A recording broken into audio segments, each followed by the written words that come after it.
Good afternoon, everybody. Welcome back to Other Minds and Hands. This is episode number 78, and Maggie and I are joining you from the same time zone here today to talk about Rings and Realms and Rings of Power stuff. So it is now, I have just returned. This morning. Yeah, I've been in my house for only a few hours after my return from Comic-Con in San Diego this year, where I bet you I spent somewhere between 2 and 3 total hours in discussion with like the showrunners and cast. If you put it all together from the several different sessions that we had, yeah, I had a lot of conversations this past weekend. And was it like last time or even more so where they were seeking you out? Because I remember them coming to you to like talk about their characters. Oh, it was really fun. I mean, it was really fun because it was it was neat to get to meet the cast and being like, I'm talking to the cast. And this time it was like, they were like, greetings from across the room, and it was like seeing old friends again. And honestly, one of the interesting things that was really fun to see was last time, I think I talked about this, 2 years ago. There were clearly like a portion of the cast who were really all in on Tolkien lore, right? Like, I'm standing there in the middle of the convention floor having conversations with Lloyd Owen about the Notion Club papers, right? On the one extreme. And on the other extreme, there were other members of the cast who were enthusiastic, who didn't really know Tolkien at all. Yeah, they hadn't really studied. But which is also fine. But it's fine. I mean, it happens. Like, I mean, that was true in the Lord of the Rings films as well. I mean, there were many members of that cast who did not know Tolkien at all. But they've been studying. Like, it's clear they've been studying. Like, I had a long talk with Maxim Baldry in which like we talked about like his progress in reading the Silmarillion. He's not gotten through it all yet, but he's been reading through it. The thing that really kind of made me laugh, Ismail Arondir, was definitely, from what I could tell, he seemed to be on the lower end of Tolkien knowledge among the cast last time. And in the Hall H panel, he would, he and Arondir and Theo were asked a question about Ents during the panel, and Ismail immediately is like, well, the Ents, of course, were, made by Yavanna in order to protect the trees. And like he's like dropping lore from the Silmarillion, and I was like, all right, how far we've come. Anyway, so it was really funny. But yeah, no, it was great. So great. They've really gotten involved and really invested in it, and it's lovely they've built this community too, that you guys have this space to kind of reconvene and talk shop. Like. Yeah. You're talking about your conversation with the showrunners, and oh man, I talked to showrunners for a long time, and just how deep that has gotten so quickly. Not just your relationship, like the conversations. Oh yeah. And that's one of the main things that I would say from like big picture things to kind of frame a lot of the stuff that I have to say. And by the way, I would add that one. Okay, never mind. Let me say the thing first, and then I'll give the consequence of it. The thing is that. The showrunners in particular have been extremely open about the fact that the whole strategy is changing this time. They are completely open. There were several times in which I was like standing near Patrick. Patrick and JD are both quite tall. So in a crowded room, they're easy to find. And so there'll be time I'll be like standing there talking to somebody, and I'll see Patrick standing right over there talking to people. And there were a number of times when I've heard Patrick standing in the middle of a room full of fans. This is not even like a closed group of people who've signed NDAs, right? Like in an open room full of fans, and saying, tell me anything. I will hold nothing back. Like, I'll answer any question that you have. And he has been. Now, when he says he won't hold anything back, there are some things that they're holding back for purpose. Like, there are things that they don't want to spoil because they want to let them unfold dramatically. So there are some spoilers that they won't give. But they had, but there's a lot of stuff that they were saying. And it's actually funny. One of the interesting dynamics is that you can tell the cast members are still more uneasy about that. 'Cause like, they had pretty strict orders about not being able Yeah. to tell stuff. So like even during the Hall H panel, there were times Yeah. when they were being asked questions and you'd see them like glance back at Patrick and JD like either like, is it okay if I answer this? Like, do I have permission to answer Am I this? allowed to? Am I Right. allowed to say this? Or and then JD and Patrick would jump in, especially Patrick would jump in and be like, "Okay, let me tell you the whole thing," and the actors would be like, "You go ahead. I'm glad to let you field that one, right?" But anyway, yeah, they're really so the whole philosophy of it is very very open, and. So the consequence of this is that I am delighted to there's almost nothing that I learned at Comic-Con that I can't tell you guys because it's like It was all open. it was all open, right? I mean, it was almost everything that I've learned, you know, in a situation where it might be understood that I'm not supposed to reveal it because I was under NDA. I then heard Patrick saying to an open crowd of people who were not under NDA. So, you know, or in Hall H, right? Which also, like, you know, thousands of people not under NDA were listening to this. So, so I've been trying to like actually keep track. I'm like, how many things do I know that, and it's a short list. Like I can only think of a couple things that I've been told that I'm like, don't think I can say in public yet because I haven't heard them say it in public anywhere else. But Phil, Colbert was not there, unfortunately. I was just gonna say, like my background thought through all of this is like we really, really need to get Colbert hosting you guys on a show where it's like you, JD, and Patrick talking about it with Colbert. Like talk about the best kind of fan engagement you could possibly do. That'd be awesome. Yeah, that would be a really, really fun four-way. But yeah, no, it was so cute. Like Patrick in particular is just like you get a group of people asking questions and he's like jumping out of his seat. Like he wants to tell people stuff so much. So like for instance, in Hall H, and I mean, you guys have probably heard rumors about this. But someone asked a question, classic question that you would think they'd not answer, right?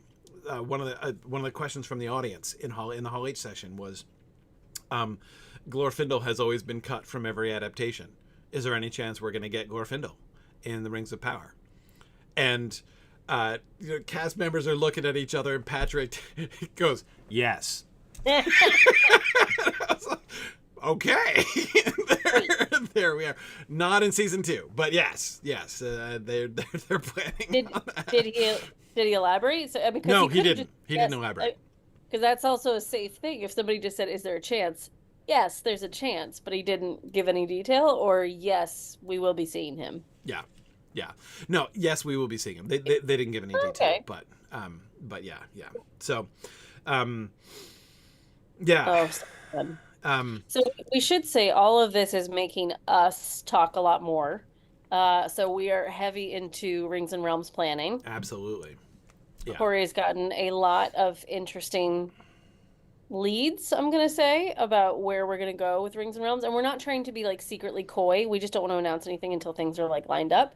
But you guys will probably have seen that we've got a Kickstarter on the go to make this season like more redonkulously wonderful. Mm-hmm. And we're lining up all of those things. So there's going to be announcements coming out about that. But the goal is very much for Rings and Realms to continue to be this like safe, open, friendly space for us to encounter these changes and news tidbits without anybody killing each other or lighting torches or bringing pitchforks. That's it. Exactly. That's always been the goal. That's always the goal. Always been the goal. So yeah, it's here is where we're going to be again. We're going to be kind of keeping up with news and discussing things as they emerge. You know, both. You know, for Rings of Power, of course, it's not going to be all Rings of Power all the time. You know, we're also going to be, I assume, sooner or later, War of the Rohirrim is going to release a trailer. And by the way, I did also get to see several minutes of footage from War of the Rohirrim at Comic-Con, which was really cool. Mumuk confirmed. Definitely an elephant. Anyway, yeah, so we'll be doing that here. Rings and Realms, one of the questions that a lot of people... So our Kickstarter, which you can see links have been posted there in both Twitch and YouTube. And one of the questions that people have about our Kickstarter is like, okay, so we say that if we can raise this money, it's going to be more awesome. Like, what does that mean? Like, Wow. how is it going to be more Great. awesome? I will say there are several dimensions in which Rings and Realms, we're wanting to do more with Rings and Realms. The primary thing is just uh, having some funding. Last year was a totally volunteer thing, and what that meant was we were very, very restricted. We had marvelous production resources, but we had very little time because, I mean, anyone who's ever been involved in studio production knows that it takes a lot of time and a lot of work behind the scenes. And we had, in addition to the work that Maggie and Ben and I were doing in it, we had like basically two other people, Ian and Greg, who were contributing their time when they could. Yeah. Ian was running the environments, like he was the one who was responsible for all of the like 3D stuff Bottom behind us on library. the screen. Yeah, and Greg was doing all the camera work and a bunch of the editing as well. So they were phenomenal, but like they're busy guys, you know, and although they were really happy to contribute to the project, they could only give like one night a week basically, Right. because they were volunteering. So Rings and Realms, like each one of those episodes was made like functionally in one sitting essentially, In like one 24-hour one sitting. 24-hour sitting. Yeah, Exactly. it's not like we got 3 hours of their time. They committed the time that they had, which was a full 24 hours. Yes. So Yes. the goal is to secure a little bit more of that and carefully curate it a bit better, that it is becoming a bit more of a professional production, that this was a professional skill, but it was not necessarily professionally planned because we had to work within It the was pretty ad parameter hoc. Yeah, people that we exactly. had. Yeah. Exactly. So the number Which is one why some thing. episodes went to 3 hours, but it's not necessarily a bad thing for most of us. Right, exactly. They would yes, if we'd had more time we could have made them shorter, ironically. But one of those things. So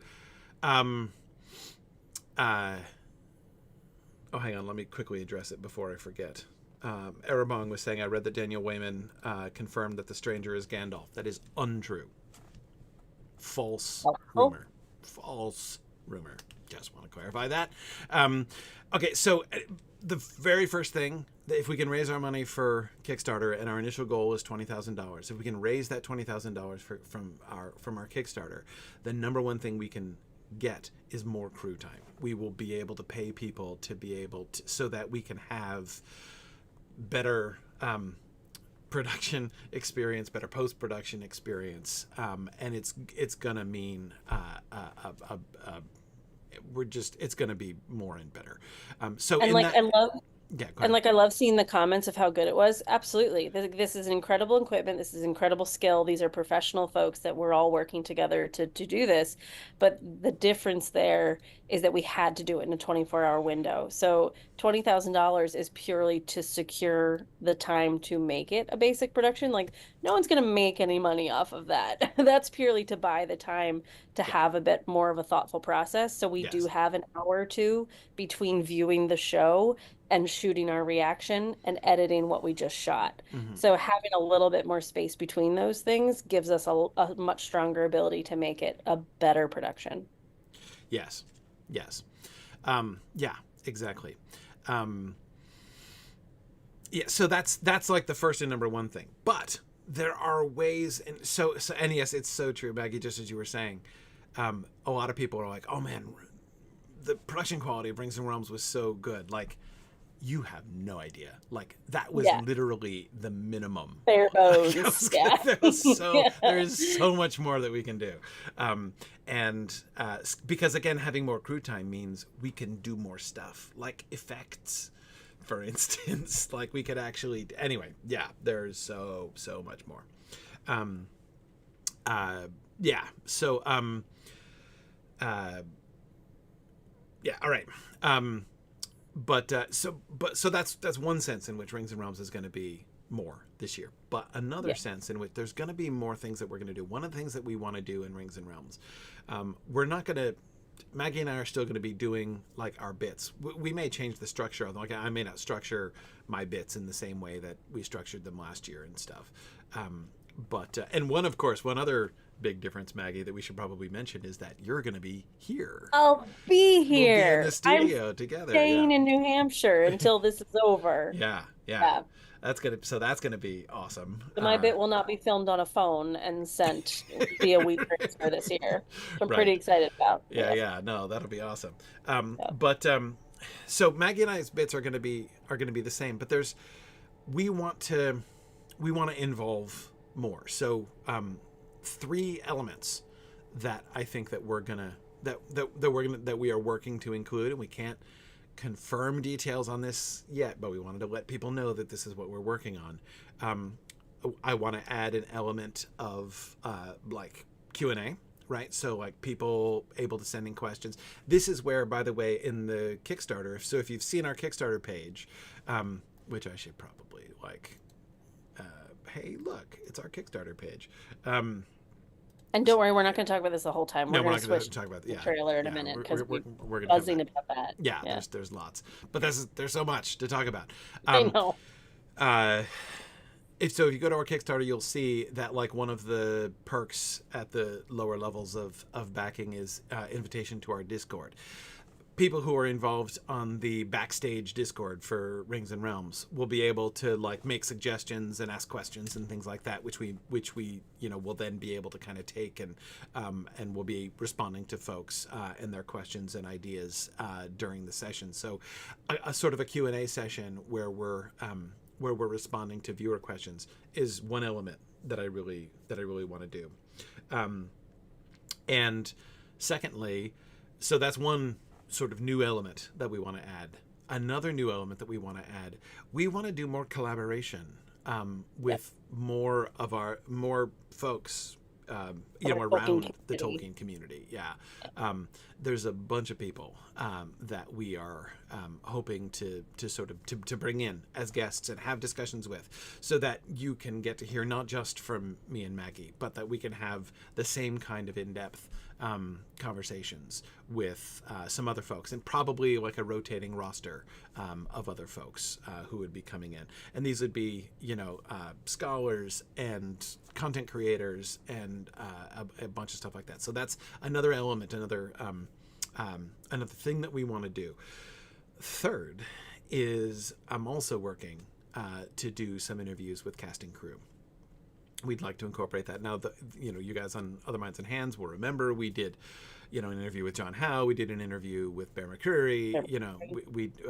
Of course, Maggie and I did interviews with a bunch of the cast on the Twitter broadcasts that we were doing. We did Ben Walker and Cynthia Adai Robinson and several others last year.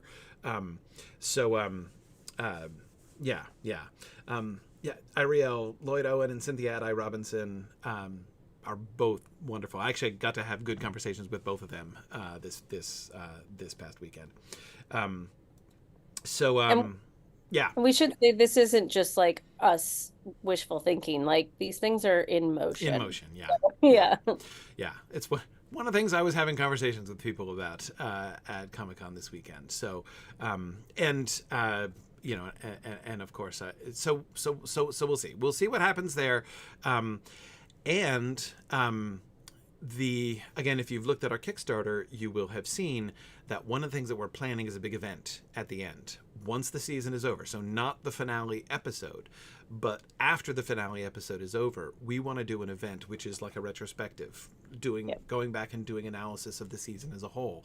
And we're going to film a retrospective episode, which may end up being like 2 retrospective episodes, who knows. But anyway, we're going to film a retrospective episode, and this is where some of our Kickstarter backers will be invited to come and be to attend the shooting live and to be involved with like backstage access and VIP access to that event. And we're definitely going to be bringing in a bunch of other our Tolkien community folks, other content creators and scholars to that event.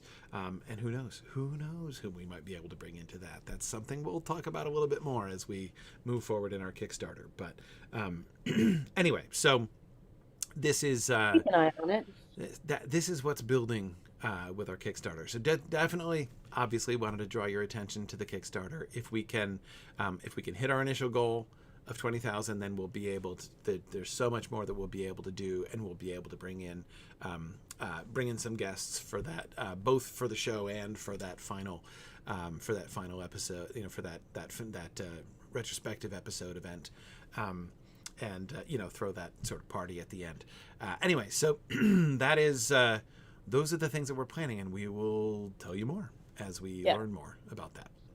And I will say, Bravebound Bear asked, will we get longer episodes if we reach 20K? We never tracked time. That's the beauty of this session. And I mean that in a good way, not like, oh my God, we just talked forever. Like, it was such a freedom to not have to track time. This did not have to fit a 50-minute slot or anything like that.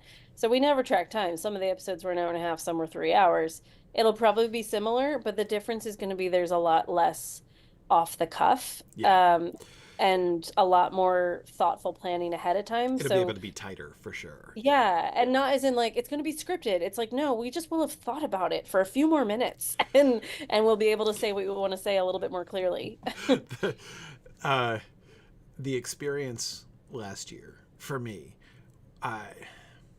some of you will have seen still images that we've posted, like some of the on our Kickstarter page. You can see images of me sitting on the set. You might see me sitting at the table that I film at with my phone in my hand. Like, what I'm doing there is figuring out what I'm going to say in the segment we're about to start filming. Like, that's literally that was how that worked last time, because there was no time. And for the ones that I was there for, you would film it 2, maybe 3 times. So like, we never filmed more than once. Usually it was just once done. There were a significant percentage of the segments that I did for Rings of Realms that were only filmed once. That it was just like, start talking, and I would talk, and they'd be like, okay, that'll do, let's go. Let's wrap it. It's 2 o'clock in the morning already. And that's another reason I'm excited to be there, because that's another reason that like we could do that, and I could be like, actually no, you missed this bit, can we go back and just film this section, and then I can make a note and we edit that back in. So like, this could be a much tighter production with more information, even if it's like 4 minutes shorter. It's gonna be hotter. Yeah. Exactly. Yeah, so that's gonna be we're gonna have fun. That's gonna be great fun. Well, can I address a few of the specific questions that have come in, and then we'll talk about the trailer? Some of these things are going to come up. Okay, so Joshua Winkle on YouTube was asking, is Tom Bombadil going to sing? Yes. In fact, in the Hall H discussion, they not only confirmed that Tom Bombadil is going to sing, they confirmed that Tom Bombadil and the Stranger are going to sing together. They're both going to sing during this. So yes, song will be happening. In fact, I was talking with Bear about this as well. There's going to be a lot of, to use the fancy term, diegetic music. That is like music that's going on that the characters are a part of, and they hear also, not just like this, the soundtrack going on in the background that the viewers can hear, but they can't. There's going to be a lot of diegetic music. Not only does Tom Bombadil sing, and the Stranger sing also.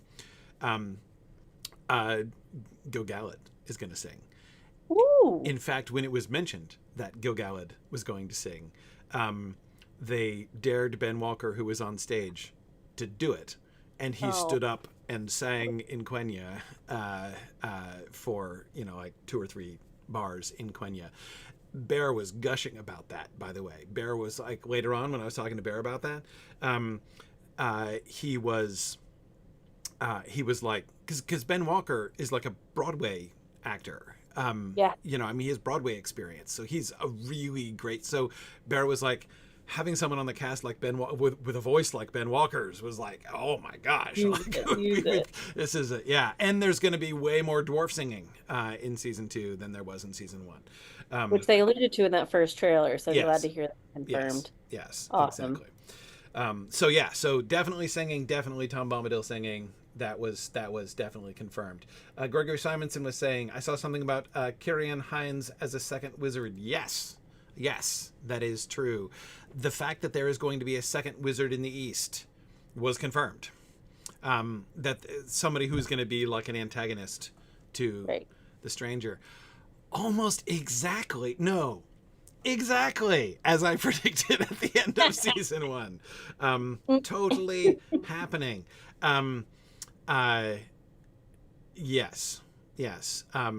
I still heartily stand by the things that I said last season about the whole Blue Wizard trajectory. Yeah. Of course, it's complicated by the fact that they don't have rights to the Blue Wizards, right? So they have to get around that. But again, that's a handleable situation, right? Yeah. Yeah. Let's see. Okay, what else? One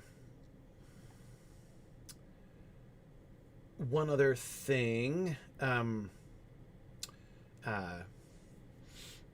Okay, Rico Dominguez was asking, will we see any nameless things this season? I don't know. With definitely Balrog. I mean, that was in the trailer, which we'll look at. Yeah, I'm not sure. That was not confirmed. That didn't come up. I will say I'll be surprised if we never see a nameless thing. So, and of course, let me make sure everybody understands what we're talking about. Referring to, Gandalf refers to their nameless things that like lurk in the deep places of the world. Yeah. So like deep under Moria, there are nameless things. A lot of people were talking at Comic-Con about the number of creatures that are going to be in season 2. There's going to be a lot more like monsters in season 2. From the Barrow-wights to the giant spiders, there's going to be Shelob and company. Giant sea worm, yeah. Yeah, the sea monster. There's going to be a lot of and the Balrog. And so anyway, they're doing a lot with creatures, Yes, Druid's Fire. The BTS video was released today. They showed that in Hall H, so I was really hoping they were going to release that soon. And that only dropped like an hour ago. Yeah, so exactly. So we're not going to talk about that. We're probably not going to make it to that today. We'll watch the trailer and we'll talk about trailer stuff. We'll come back to the BTS thing probably maybe next week. But anyway, yeah. So. Yes, they the big mudworm thing, Nameless Arcanum. Yeah, exactly. That was that's in the I remember that from the BTS thing too. So all I'm saying is that wait, no, who is asking that? I'm missing the nameless thing question. Oh yeah, Rico. I'll be surprised if they don't take the opportunity to show us nameless things in the deeps of Moria at some point, or of Khazad-dûm, excuse me, not yet Moria, at some point in the next, few seasons, but it might not happen this season. Nathaniel, I will be completely honest with you. I do not yet have an answer to the question, why was Halbrand on the boat? In fact, I will confess something further. That question, which you guys know I have, I didn't ask it. I have had many conversations with the showrunners now, and I have not asked that question. Okay. I'm not 100% sure why I haven't asked the question. I think the reason why I've been reluctant to ask that question is that I kind of want to see where they're going to go with it. Like, once we get the Sauron backstory that we're clearly going to get in the first couple episodes, like, I'm kind of waiting to have that conversation with them after they do what they do. I want to see what they do first.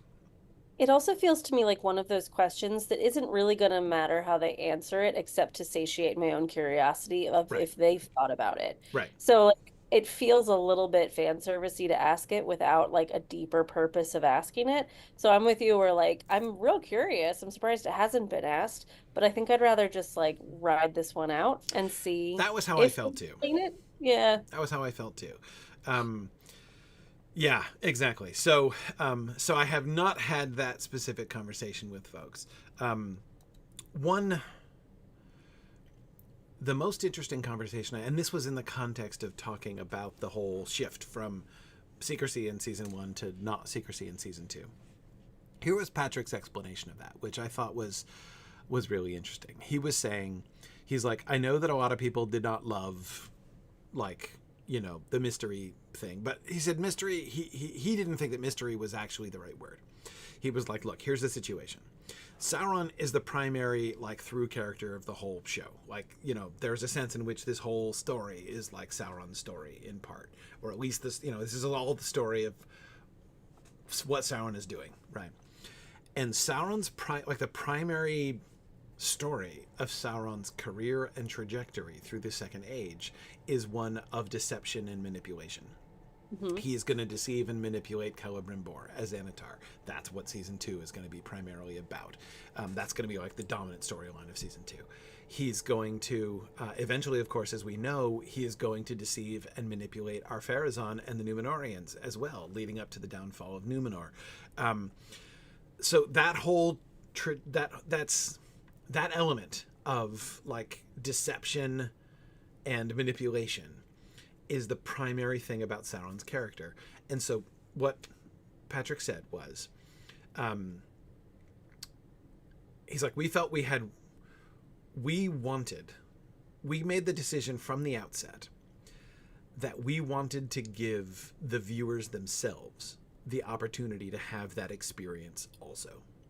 That explains a lot. Where Sauron is deceiving and manipulating the audience also to some extent, where we are in relation, because every other, like, when Anatar comes out, like, we know what's going on, right? Yeah. Like, that whole storyline is premised upon the fact that the audience knows this is Sauron from the beginning, right? And what we're doing is watching him deceive and manipulate Celebrimbor, right? But they didn't want to start there. They wanted to start with us ourselves being put into that Celebrimbor position, right? Of being uncertain. What are we seeing? Who is this person? What's actually going on here?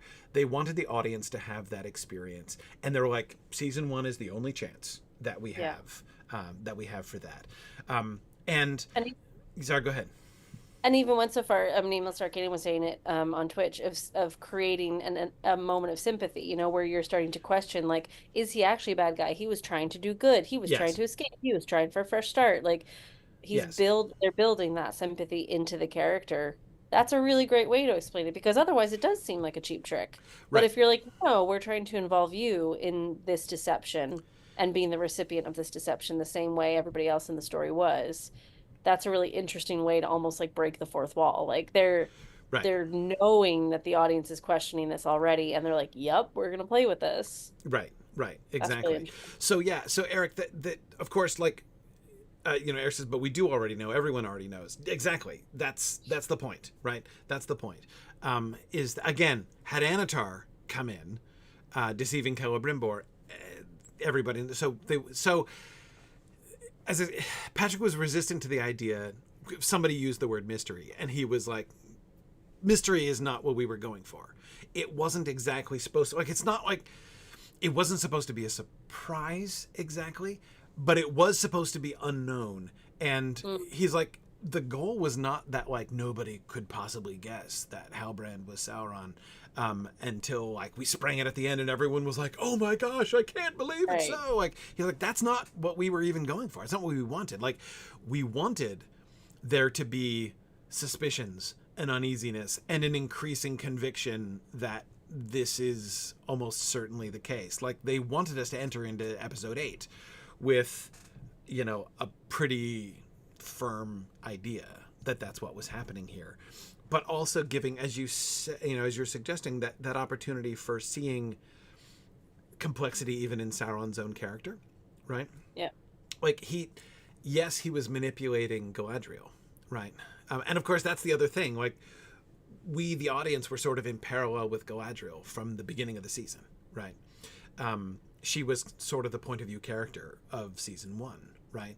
And so as she was being deceived and manipulated, we were being deceived and manipulated alongside her. And yet we were invited to kind of pull back and see how she was being manipulated, right? But we could also see those moments of doubt, those moments of question, like, has Sauron, like, what is his character? What is his motivation? Where is he? How evil is he actually? Like, could this actually work out in any kind of positive sense? And Phil, it is, again, There's no such thing as Tolkien canon, so let's not use that word. But Tolkien, there is a version of a story that in which Tolkien does talk about Sauron repents initially, and that it's possible that his repentance was genuine. That's kind of where the beginning of the Sauron Second Age story comes. Absolutely. I wonder if they would even have gone so far. There's still this question about the pouch being left behind. I wonder if they would even have gone so far as to ensure that he did the pouch left behind to trick us specifically. Mm-hmm. And that wasn't actually anything about the character of Sauron thinking about changing his mind. It was treating us, the audience, like a character, like that's really pushing that boundary, but it would make sense to take it that far if that's what they were trying to do. As far as that scene goes, because I agree in Amos Arcanum, there was no one else watching, right? So there was nobody, he wasn't manipulating anybody in that moment. Except us. Yeah. But I think that seems to me an invitation for us to imagine a real moment of uncertainty on Sauron's part. Now, I don't mean that necessarily means we have to imagine a moment of like maybe he's repenting or maybe not, right? It could be a purely strategic question, right? Like that could be a tactical question. This could simply be Sauron saying, "How am I going to play this? Let me figure out how to play this." Right? Let me figure out what my ends are. What should I be doing? And all of that stuff. Yes. Meow, I think that's a really important thing. It shows Sauron as a character with choice, not just an evil being doing evil all the time because he's evil. Yes, but of course one of the other and by the way, I would add this. I was talking to Charlie Vickers and Matt Nerd of the Rings and I had a fun conversation at the Thursday event, and I was saying to Charlie, I'm like, one of the most amazing things about this show, like one of the coolest things happening in this show, is that Sauron is being depicted as a character for literally the first time ever in history, because he's never a character. And I mean, Tolkien never wrote a story in which Sauron is a well-developed character. The closest that we get is like glimpses in the Akallabeth, and but it's hard. Like, why is Sauron doing what he's doing? Like, what's Sauron's endgame and why? Like, other than just like, yes, I'm trying to achieve dominion. Like, how does he think of what he's doing? Right? How would, like, if you could have a frank conversation with Sauron, like, everyone's the hero of their own story, right? How would he describe his reasons for what he's doing? I remember a conversation I was having with Mike Drought, wonderful Tolkien scholar, last year before last, anyway, relatively recently. And one of the things that he was pointing out is that Tolkien never, like through the Lord of the Rings, Sauron never has a thing. Like, he doesn't have a slogan. He doesn't do propaganda, right? We never see Sauron propaganda. Like, what does he tell his followers? Like, how does he rally his followers? What's their cause? Right? We don't know. Like, obedience to Sauron is all that we're told in the book, right? And again, this is not a criticism of the book. This is to say this is the role that Sauron gave to I won't even say the character, the concept of Sauron, right? And we've talked about this even in our discussion of the film adaptation and the fiery eyeball and stuff like that, right? That Peter Jackson was trying to sort of walk the line between, on the one hand, having Sauron more visibly present in the film and not just the Dark Lord that people refer to but who never appears on screen, while at the same time maintaining that idea of, not going as far as like J.K. Rowling does with Voldemort, having him become this character, which, especially in the films, really decreases his impact as a villain, having him around all the time. Anyway, so we've talked about that stuff before. But, so that's what I mean when I say Tolkien's never been a character. He's never been developed as a character with motivations. Like, what's he thinking? Why is he doing what he's doing? How does the world look from his point of view? We never ever see that. And, but the Rings of Power is going to do it, right? We're going to get Sauron's, we're going to see Sauron acting and come to learn some things about why Sauron is doing his stuff. Anyway, so that's going to be, and by the way, this led to a fun little few moments of speculation and some big smiles from Charlie Vickers as we were thinking about, like, as we were all talking about how much we're looking forward to the Sauron and Numenor sequence in, like, probably season 4. And like, we mentioned human sacrifice and the temple to Morgoth, and Charlie gets this big grin and he's like, that's going to be fun. that's going to be a lot of fun. And by the way, he has no idea. Right. He has no clue. The cast has no idea what's coming in future seasons. That's but one can speculate, based on the so we were speculating with Charlie Vickers. Like, we were all three of us standing there saying, that's going to be so interesting. I can't wait to see what they're going to do with that. But yeah. Anyway, yeah. So yes, losing his fair form, that came up. Sauron, Charlie Vickers in season 5, probably gonna be wearing a prosthetics or something because he will have lost his fair form. So yeah, we'll because I think everyone can agree that Charlie Vickers' form is fair. So there's gonna be some makeup involved in having Sauron lose his fair form. But anyway, okay. So let's see. Nathaniel Williams was asking, was there any discussion of Anatar calling himself sharer of gifts? Yes, actually. Yeah. Yes. I was talking with both of the showrunners about that after we saw the trailer, and he names himself Anatar. Like Patrick was saying, in the scene, like that scene that's clipped in the trailer where he calls himself the sharer of gifts, he names himself Anatar, like apparently, like immediately afterwards. And Patrick was saying they actually wanted to include that in the trailer, but like they got vetoed. And so the name Anatar is not actually included in the trailer. Okay. But they're like, he totally says it. He says it right afterwards. The sharer thing, it's simply like, it's part of his manipulation of Celebrimbor. Notice Lord of Gifts is what he calls himself in the book. But you see that takes a particular angle on this, right? And he's playing that angle, the superiority angle, the like, I am an angelic visitor who has come from Valinor to help you. That is a big part of his pitch. That's like the forge scene that we've been seeing since the teaser trailer. But at the same time, by calling himself sharer of gifts, what they're emphasizing is the sort of the particular tack that he's taking with Celebrimbor at the beginning, right? I am one of the mighty come from Valinor, and I consider you a peer, right?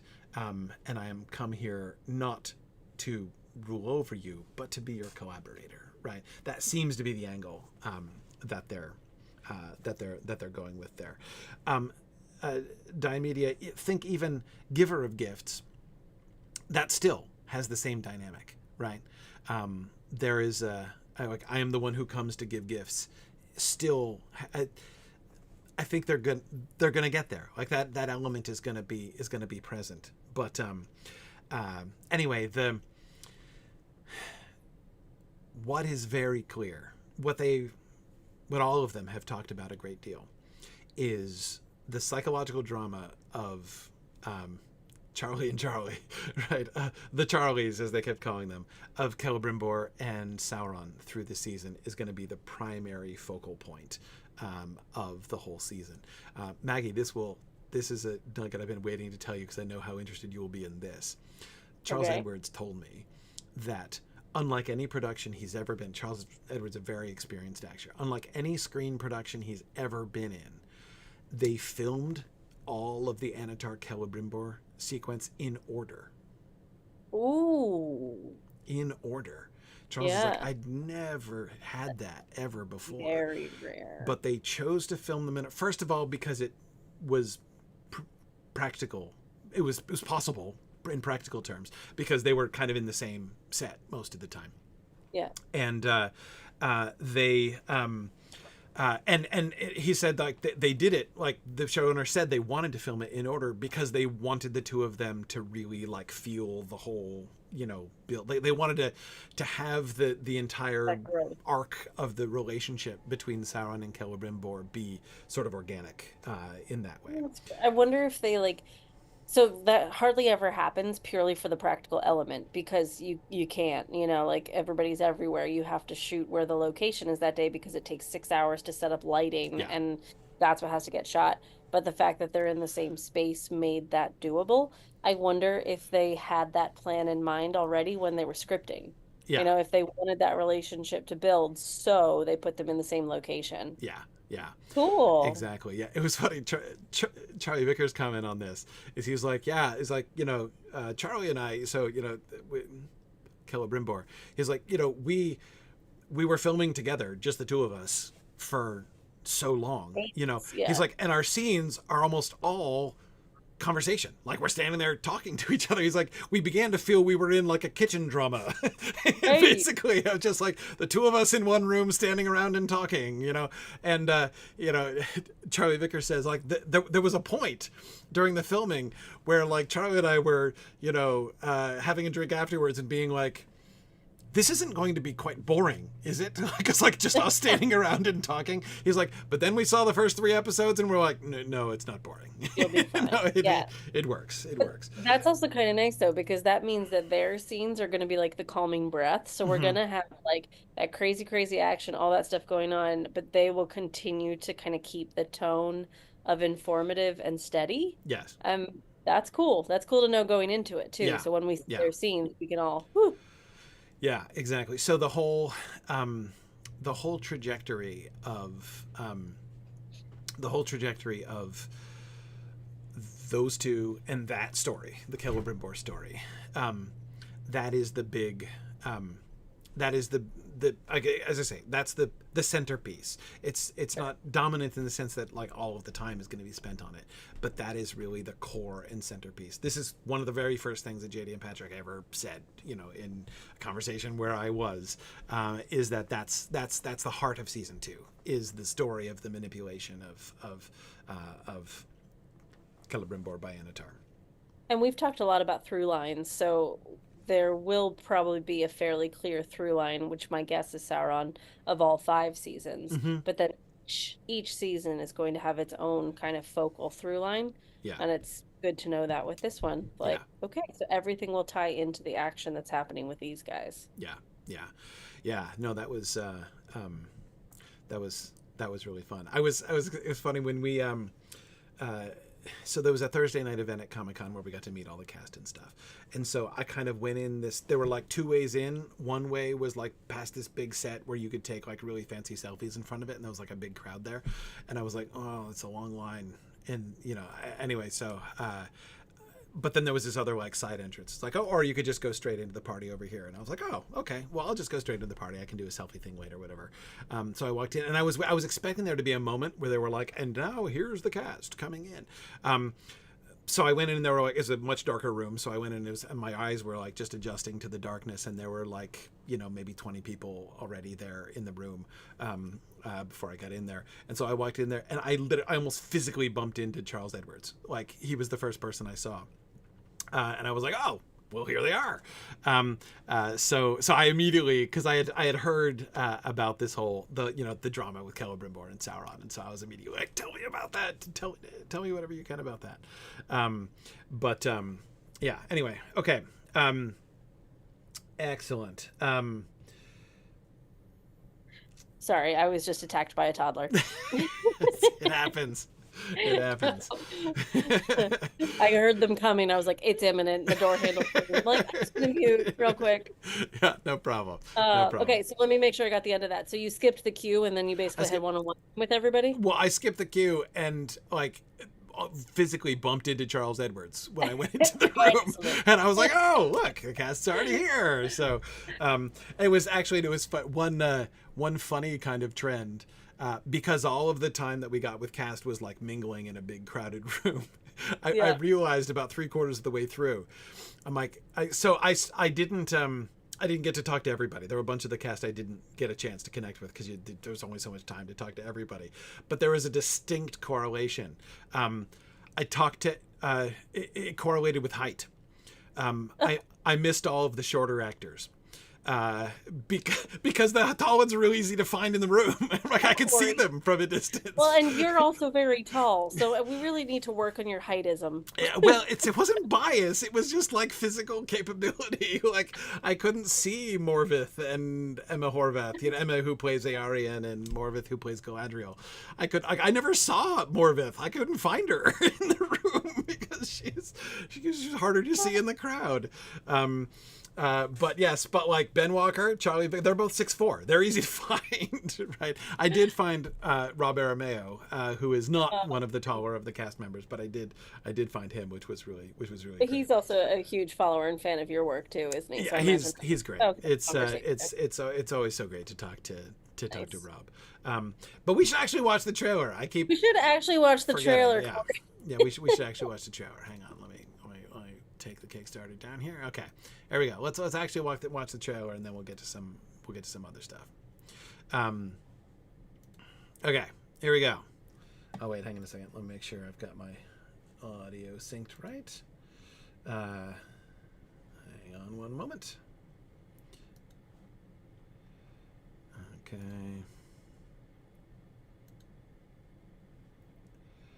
All right.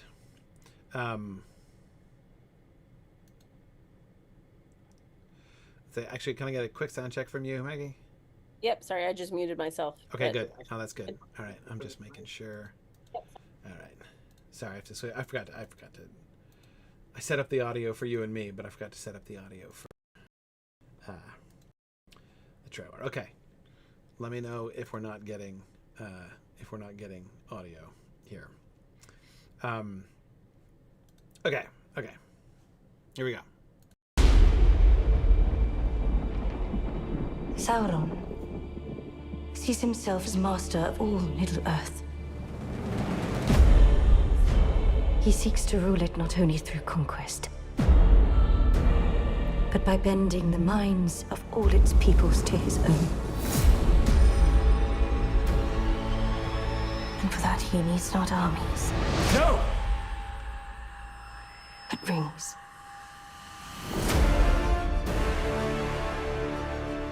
In choosing to wear those rings, you have all become his collaborators.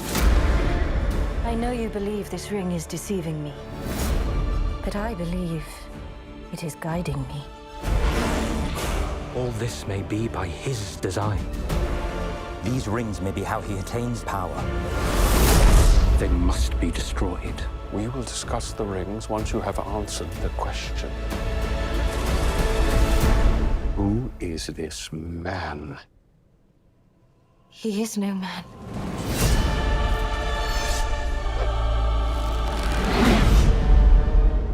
He deceived me. He is Sauron. What am I to call you? A sharer of gifts. Our work begins now. I have walked across mountains and deserts to help my friend find his destiny. One the fate of the world may depend on. Is it my task to stop the fire? Is it my task to face Sauron? To try and cheat death might lead to an even greater catastrophe. Father, take off the ring.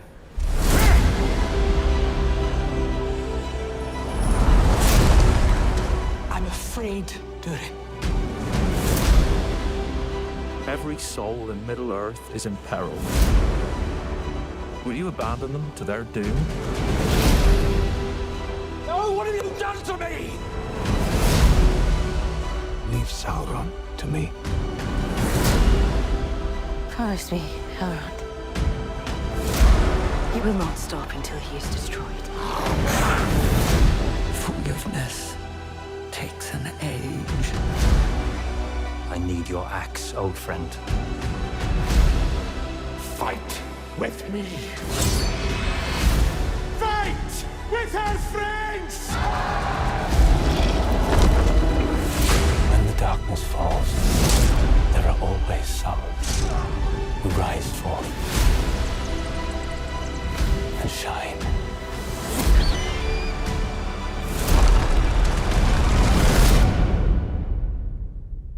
You will give me the nine.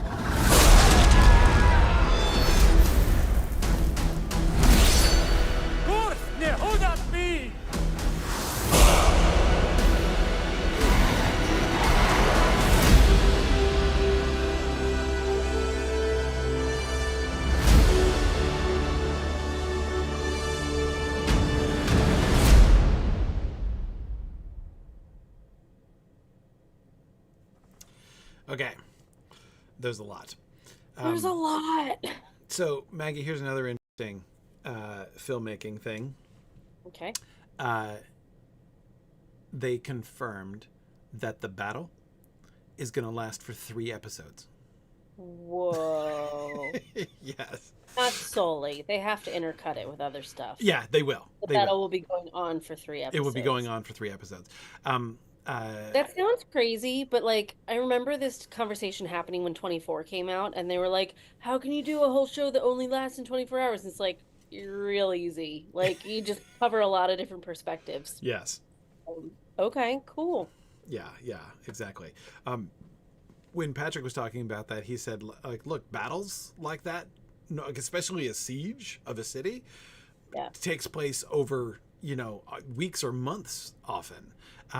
So yes, what they're gonna, what like the battle will start, but they're not going to be doing it's one battle in one sequence. Like there will be the first stages of the siege, right? And then they'll do other, and then they'll come back to it, and the battle's still going on, right? And other people will come in and things. So it's the whole sequence of the battle is going to be over the course. Well, think about it with like Peter Jackson trilogy with Minas Tirith. Like there was so much other stuff happening with like Mary and stuff with the tree and like all these other little moments, and that siege was probably like 30 or 40 minutes of screen time. I might be overshooting it, but it was a significant chunk of screen time. Significant, yeah. Out of a 2.5 to 3 hour film. So when you think about 3 episodes over the course of 8 episodes, that's about right. That tracks. Yeah, exactly. So yeah, it's gonna be big in that sense. So. All right. How much can we do in 17 minutes? Exactly. How much can we do in 17 minutes? Okay, so okay, the main visual thing I just want to point out is all the movement. Like you can even see it as you're rewinding here. Yes. Every single scene has movement. So like if you knew nothing about this series, it would just feel like a middle blip because everything is progressing. There's no static scene in this. Yes. By the way, that's an Entwife. They confirm that that's an Entwife. There is like an Ent and Entwife pair that they're going to meet with. So we are going to get to know an Entwife. I usually don't like asking about spoilers. I don't find spoilers interesting. So like just tell me what's going to happen next season or something like that. Like I want to discuss the things that I want to talk about the story, right? I wanted to discuss the choices that they're making and all that stuff.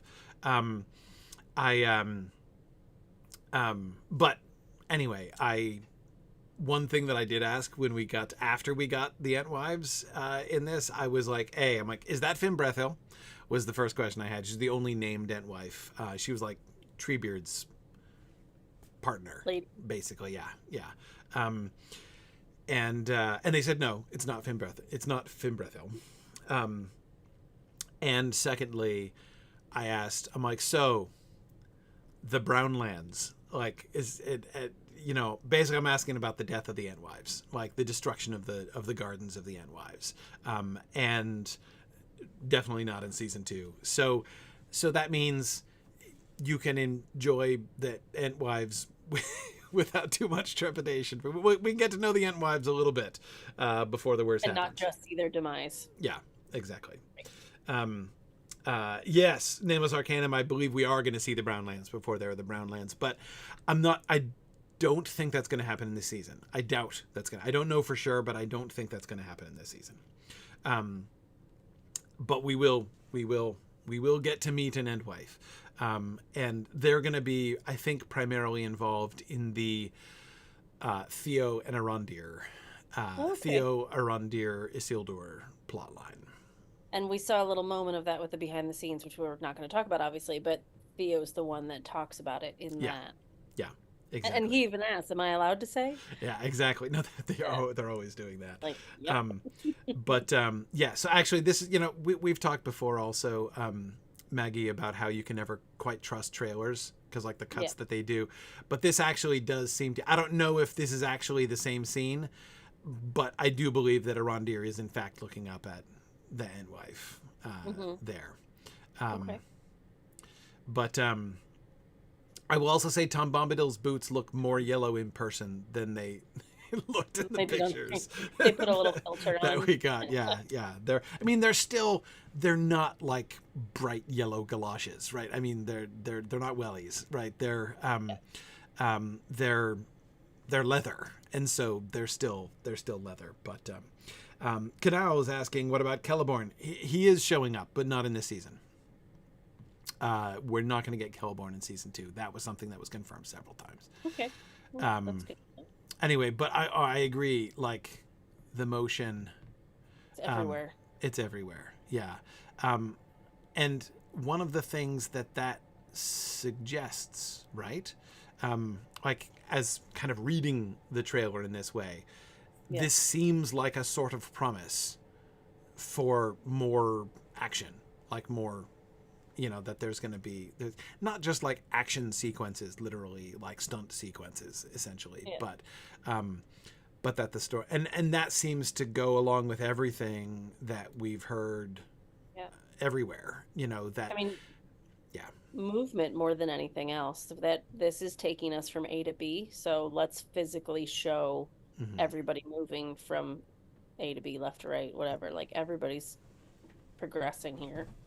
Or regressing. We'll see what their character arcs do. Yes, exactly. Yes. One of the things that was big picture, because it's time to start doing some analysis of the trailer, because we have 12 minutes, so it's time to get into that. I felt that after the trailer especially, but the trailer especially for me, trailer supplemented by other things that we heard and saw. We saw the BTS footage at Hall H, and then there was discussion and stuff, and then the private conversations or semi-private private conversations in the middle of a crowded room.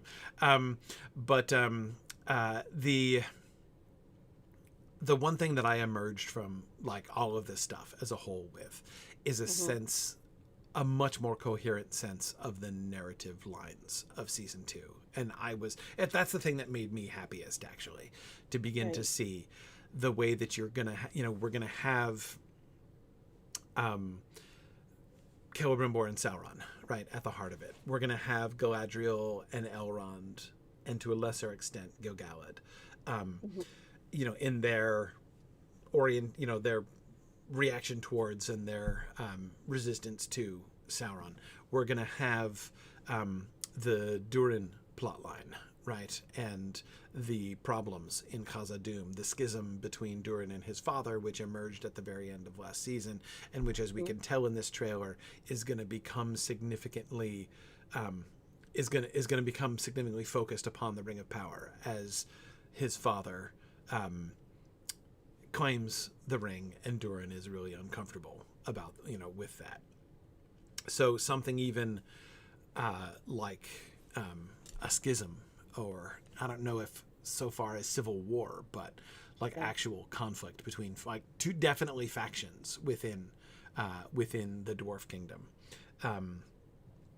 And then of course there's the Númenórean plot line and the rise of Pharazôn and the development of the King's Men and faithful elements there, focused upon Miriel and Pharazôn, right?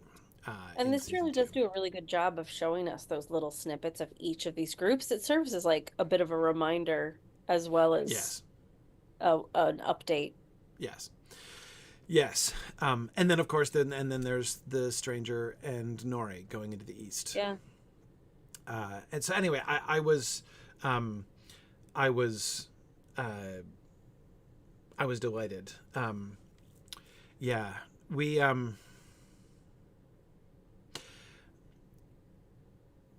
yeah, okay. So, Sharon, we didn't talk about the creeping black goo. Yeah, we didn't talk about that. No. So I don't know that there's any further I can say about that. But yeah, well, this Elendil does appear in the trailer. There's at least one Elendil shot. Yeah. A lot of time jumps. I'm not sure we're getting a lot of time jumps. I don't think that's true. I haven't noticed that. Yeah. Emil, I would not be the least surprised to find that the showrunners revealed what the black goo is.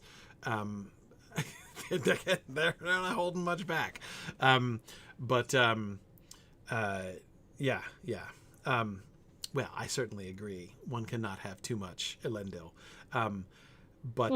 I think that the main thing with Elendil is going to be his relationship with Miriel and his support. Miriel with Elendil at her side is like the primary center of the faithful side of the growing political problems in Numenor, with Pharazôn on the other side. The other thing that I think is clearly happening is the further development of what we saw with Aarion last time. Aarion being upset, and Aarion apparently not getting less upset when she finds that Miriel's campaign has resulted in her brother Isildur's apparent death, right? So this was not confirmed. This is okay. I'm just want to make it perfectly clear that I am shifting to my own speculation and not information that I've received. But I am more than ever confident in the prediction I made last season that Aarion is going to become a Nazgul. I'm still absolutely backing the idea that Aarion is going to become a Nazgul. I've also just 100% thought of a segment for Rings and Realms where we have Corey's bingo card and it just pops up. Yes. And we see where we are from season 1 to 2. Yes, exactly. The Stranger's a blue wizard. Aarion's going to become a Nazgul. Yeah. Yep. Halbrand is dead on the side of the road somewhere. Yeah, exactly. But I'm glad to hear that, though, that arc is consistent, because it was one of those that wasn't like overly obvious. It was kind of a nice subtle, like, oh, that would make sense. So to see that kind of play out still, that's good. Glad to see that. Yeah. So anyway, that's going to be a part of the Numenorian story. But to me, the most interesting part of and I think this was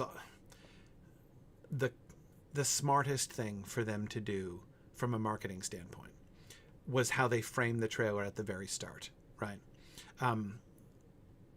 I felt that this trailer was unusually narratively focused. Like, often you're just getting bits, right? And like hype. Right. If you can put together a narrative, it's likely to be wrong, right? Because you're kind of putting together disjoint things. Yeah. But there really did seem to be an interest in narrative development over the course of this trailer, starting with Halbrand's arrival. This opening sequence in the trailer. By the way, that opening at the beginning of the trailer in Hall H, they were blasting like the subsonic speakers so that my entire chest was resonating to that sound when the trailer started. Like, they had a lot of those effects in Hall H. That's cool. It was very remarkable. Yeah. But so from the beginning here, sees himself as master of all Middle-earth. That first thing, Galadriel saying Sauron sees himself as master of all Middle-earth. But what we're seeing is Halbrand still dirt and ragged walking in, right? This is and it's soft spoken. Yeah. out of focus and then coming into focus, right? Out of Yes. focus. Yeah. This is a clear pointer to the narrative circumstance of Sauron at the beginning of this season, right? And this is something that I've heard the showrunners talking both to me and to others about on numerous occasions, that Sauron starts this season with nothing, with no resources. He's got no rings. He's got no land. He goes to Mordor at the end and finds that Adar, his enemy, is already there. He's got no army. The orcs are under Adar's control. So he starts the season in rags, right? And he's got to build the whole thing that he builds, from scratch. So Whiskey Jacket, is possible that this is a flashback, but I believe it not to be, because I think that what we see Halbrand coming in. He's coming into Eregion. We can see that we can see clearly that it's Eregion from like the portcullis and the dudes there. So he's coming into Eregion, and that's his old crown. I'm skipping ahead to like the next Halbrand Anatar stuff.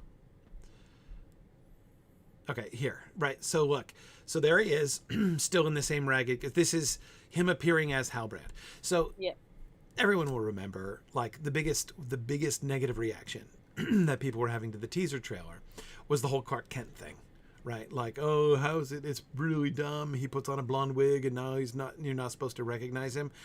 I thought it was really smart of them to basically address that in the trailer. Yeah. I think they addressed it really squarely. That's not what happens, right? Clearly, he is coming back as Halbrand to Celebrimbor, being like, "Hi, remember me? I'm the human dude, right? Who is hanging out with Galadriel."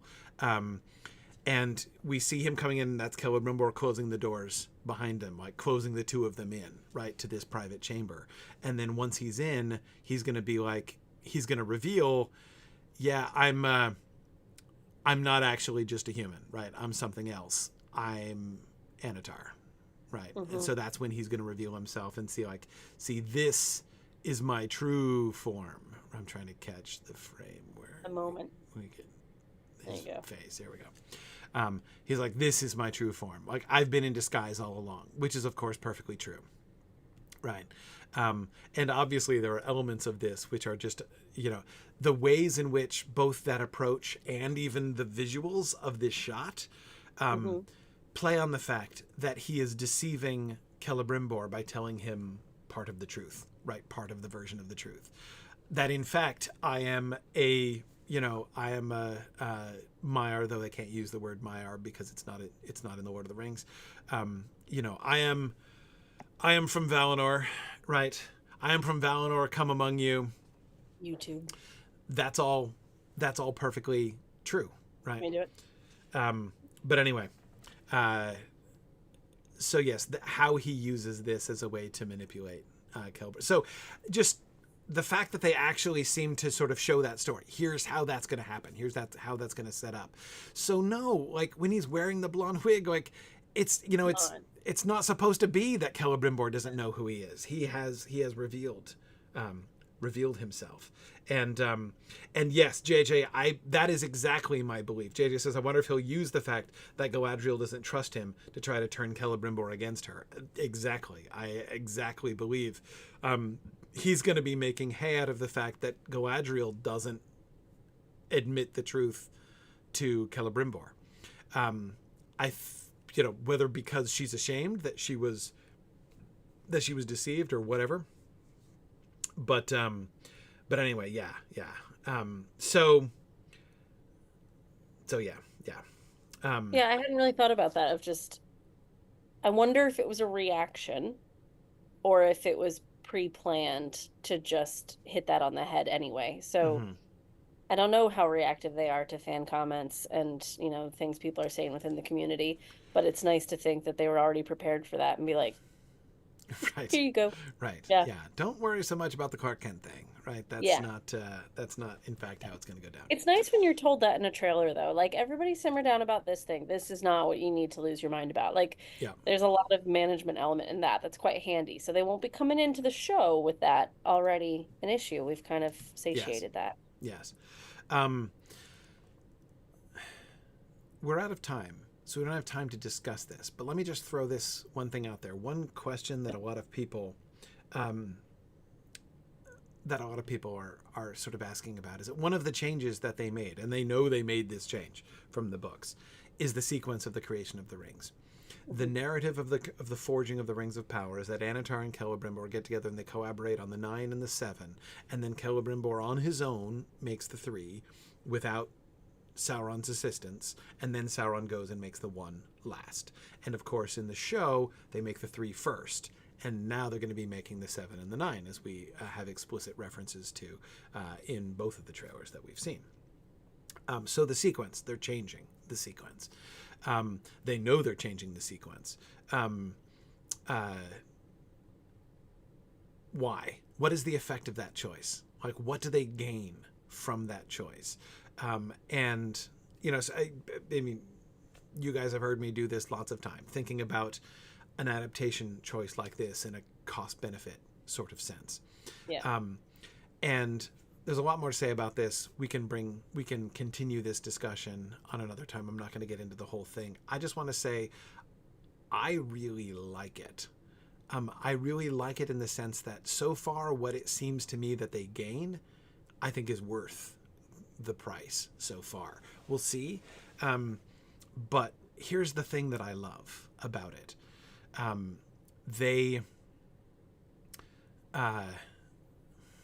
There's lots more that could be said.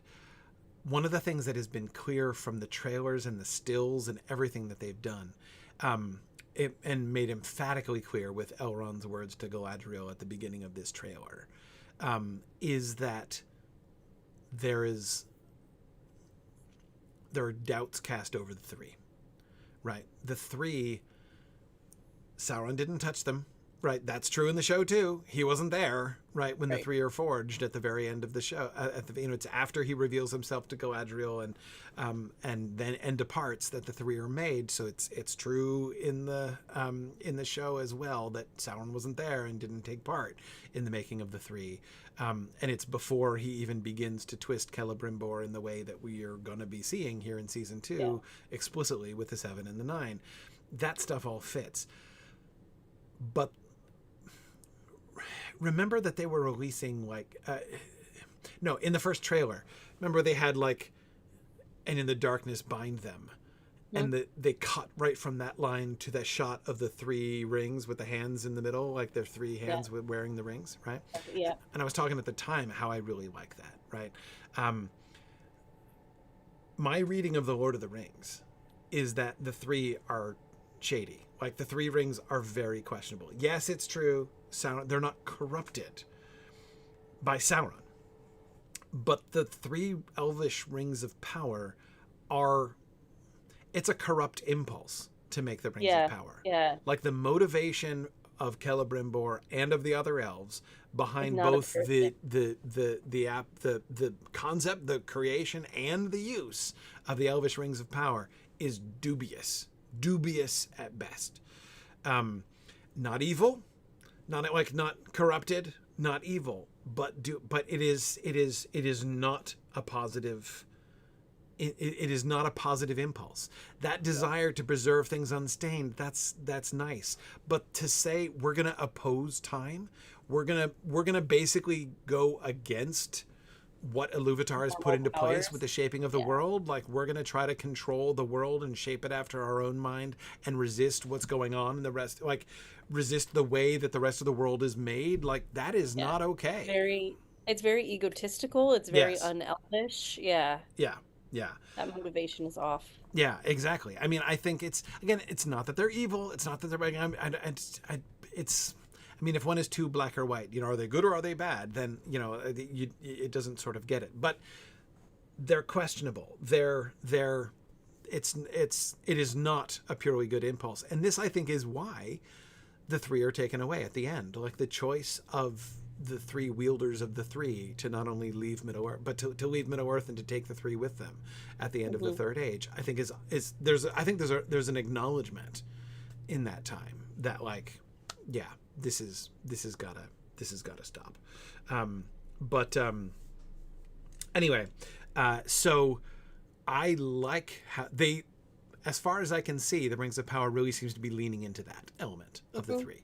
That like this is, even though they're not evil, even though they're not actually like a product of Sauron, they're shady. I liked the line in this trailer where Galadriel says, I forget what the exact words are, but it's like, it's guiding me. It's not controlling me. It's guiding me. Yes. It's like, good luck with that. You know, like we can already kind of tell. Yes. You tell yourself what you need to tell yourself, but we can all tell that that's a slightly egotistical, corrupted motivation to even just say that line. Right. And we know where it's going. So therefore that lays a really good foundation of like trouble. Yeah. Yes, exactly. So anyway, it's a change from the book. That's always going to bother people. But I think that what they gain, I think, is interesting. And I think that the story, even thinking of it as like part of the Anatar and Celebrimbor story, even from here, before we see what they're going to do in season 2, I feel like it works. That is putting the three first. We'll talk about this more later. I know, it's like, we'll just assume we're going to spend all of the next one doing this trailer and the behind the scenes, and hopefully not too much more new content comes out before then. Yes. Yeah, exactly. So Corey and I are going to try to get together in the studio and do some little snippet bits. So we'll either post those up on the Rings and Realms channel or on YouTube, probably both. Yeah. We'll try to do more little one-off bits to gear everybody up too. Yes. And Findalad, you were right. We're only 4 weeks away from the first 3 episodes releasing. Yeah, exactly. So we're getting there. We're getting close. Anyway, lots more to say. Obviously, there's more that we can do with the trailer. We'll come back and talk about the trailer more. We'll talk about the BTS footage. There's more to happen next week. Don't forget, as we let folks go, because we're already over time, and I need to let Maggie get attacked by a toddler again. Don't forget about our Kickstarter. If you haven't had a chance to check it out, I hope you will. You can go to Kickstarter and search for Rings and Realms. You can look at links that we post here. We'll post the link in the description to the episode as well. We're trying to raise $20,000 in order to we talked about at the beginning of the episode the things that we're kind of hoping to achieve here. So many thanks to everybody who has supported us so far. We got 71 backers, which is awesome. Really appreciate folks. And we'll be continuing to make announcements about some of the things. We've been making arrangements. I got some things to tell folks that I think they're going to be excited about. You're making one today, I think. So yeah, I think so. Yeah. So so there'll be some fun stuff there. So anyway, do check out our Kickstarter. If we can raise the funds, we're going to be able to do some really exciting things in Rings and Realms this season. So awesome. Thanks everybody. Thanks guys. It was a good one. See you next week. Yeah. See you guys next week. Bye now. Bye.